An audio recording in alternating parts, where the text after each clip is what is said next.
In this video, I'm going to show you how to stretch a slab. So that you need a longer, more rectangular slab, then you should pull your brick of clay out of the bag and cut yourself a longer piece. If you want more of a square shape, then just unveil the top of your brick of clay and cut yourself more of a square chunk. So to start, I'm going to place my thumbs to the back of the slab and my fingers to the top. And I am going to toss this slab towards me. So not down on the table, but against the table, pulling it towards me, stretching it towards me. And I'm gonna pick it up. I'm gonna do the same with the opposite side. Now I'm gonna pick it up. I'm gonna go lengthwise. And I'm just gonna keep doing that, rotating the clay each time.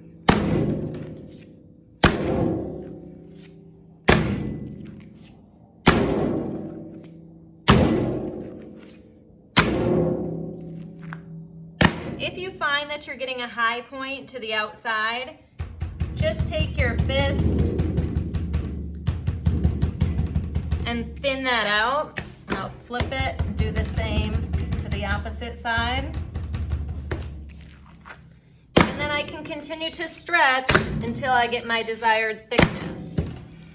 If when you cut your hunk of clay off of your block of clay and it was pretty uneven, you can either knock it down with your fist to make it more uniform before you begin to stretch it.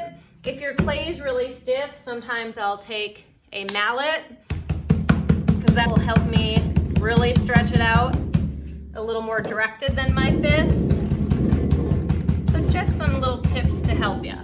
And then once again, grab it, toss towards you, rotate, toss, rotate, toss. And be mindful of the surface you're working on. I covered my table in tar paper because my table is a laminate, so the clay is more likely to stick to it. And also this is my home studio and I usually use all porcelain in here, so I'm trying to limit the amount of red clay that gets on my tabletops. So cover your table in tar paper if you have access to it. I know that some of you who came in to grab your clay and tools, we did give you guys some tar paper. So if you have that, go ahead and cover your tabletop with it because it will save your tabletop. Also, because this red clay does like to stain, it'll save it from staining your wood table if you're using a wooden table.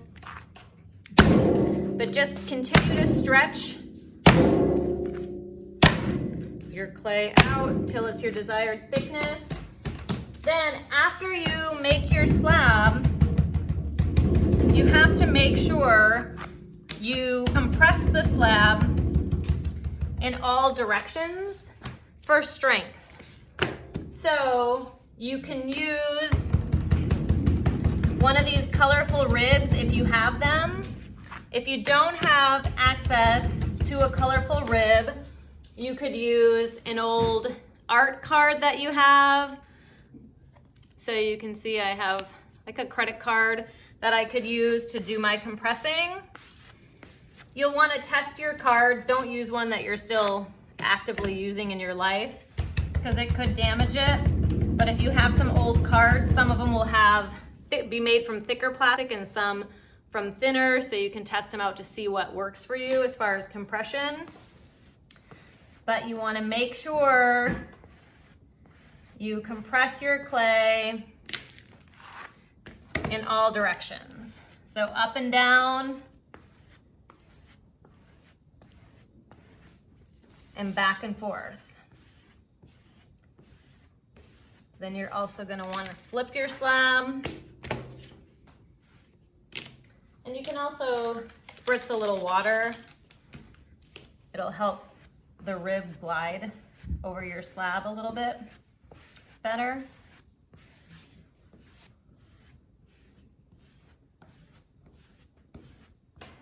When you are compressing, you are still stretching the clay a little bit. So do plan for that. So don't get your slab too thin while you're throwing it out, because you are gonna thin it out a little bit more when you're stretching it. I mean, when you're compressing it.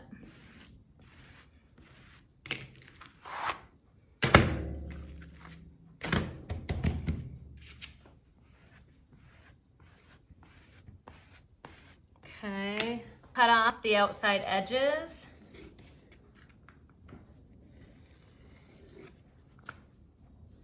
So then that way you can put this clay back in your bag and reuse it when it's nice and soft.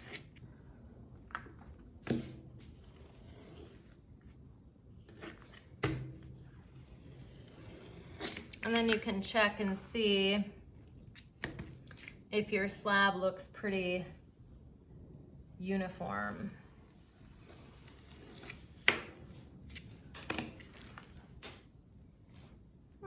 Looks pretty good. So now, depending on what you need to do with it, you can let it set out if you need it to get a little more leather hard, or you can start to work with it right away if you want it to be a little bit softer. For those of you who are going to be using this for the bottoms of your cylinders or your planters, you should let it set up for a little bit so it's a little more firm before you start to do your coiling and pinching on it.